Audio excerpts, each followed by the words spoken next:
નમસ્તે મિત્રો, સ્વાગત છે તમારું મારા આજના નવા વિડીયોમાં।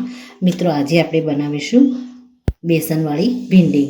તો એના માટે ભીંડીને આપણે ધોઈ અને સાફ કપડામાં મૂકી અને કોરી કરી દઈશું અને એને કટિંગ કરી લઈશું। તમારે જે શેપમાં કટિંગ કરી હોય એ શેપમાં કટિંગ કરવાની।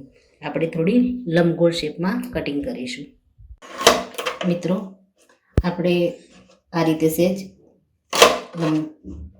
લંબગોળ આકારમાં ભીંડી કટ કરીશું।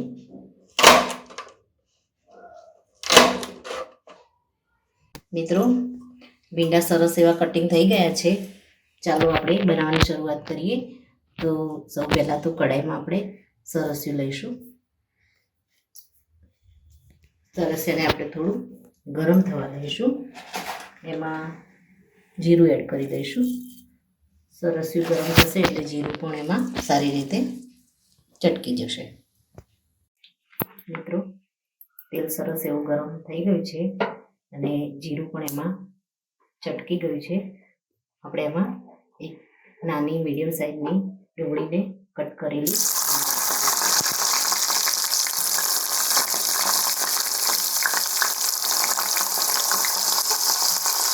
ત્યારબાદ મીડિયમ સાઇઝનું લીલું મરચું આપણે એને પણ રફલી કટ કરીને લીધું છે।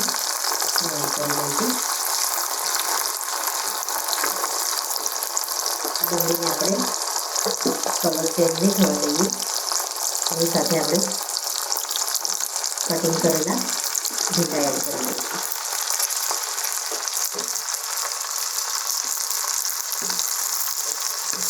તેલ સાથે આપણે ભીંડાને સારી રીતે મિક્સ કરી દઈશું।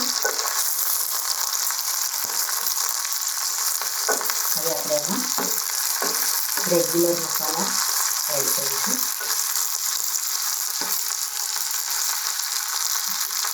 મિત્રો, એકદમ જલ્દી અને ફટાફટ બની રેડી થાય છે આ શાક।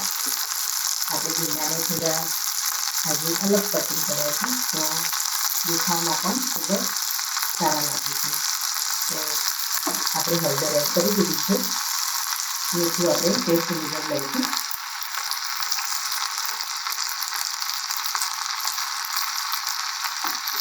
ધાણા પાવડર એડ કરી દઈશું।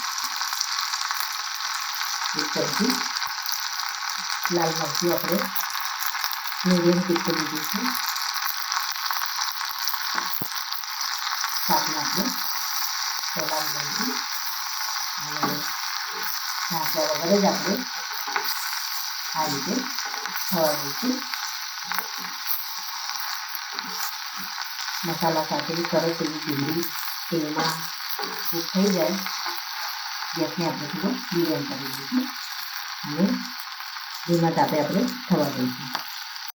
મિત્રો, તમે જોઈ શકો છો સરસ એવી ભીંડી આપણી છૂટી થઈ ગઈ છે।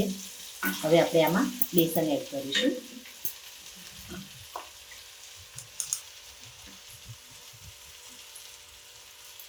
બે ચમચી જેટલું આપણે બેસન એડ કરી દઈશું।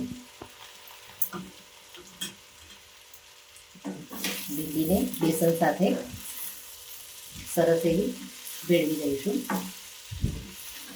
ભીંડીમાં જરા પણ ચીકણાશ રહી નથી અને સરસ એવી મસાલા સાથે ભીંડી ફ્રાય થઈ ગઈ છે અને બેસન પણ સરસ એવું ભીંડીમાં ભળી ગઈ છે। પછી આપણે આમચૂર પાવડર એડ કરી દઈશું।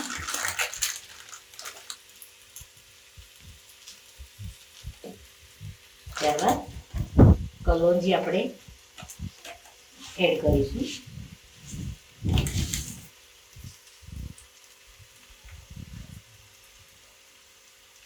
એકવાર આપણે ભીંડીને ચલાવી લઈશું અને ગેસને આપણે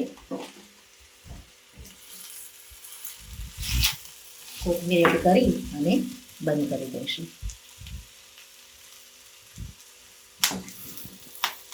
ગેસને આપણે હવે બંધ કરી દઈશું। સરસ એવી બેસનની સુગંધ આવી રહી છે અને ભીંડી આપણી મસાલેદાર બની અને રેડી થઈ ગઈ છે મિત્રો। અને આપણે સર્વિંગ બાઉલમાં લઈ અને સર્વ કરી લઈશું। મિત્રો રેડી છે બેસનવાળી મસાલેદાર ભીંડી.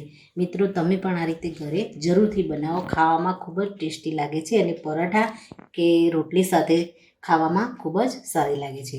મિત્રો મારી ચેનલ પર જો તમે નવા હો તો મારી ચેનલને લાઇક, શેર અને સબસ્ક્રાઈબ કરવાનું ભૂલશો નહીં અને કમેન્ટમાં જરૂરથી લખો કે મારી આ રેસીપી તમને કેવી લાગી. ફરી મળીએ નવા વિડીયો સાથે. ત્યાં સુધી આવજો. Thank you.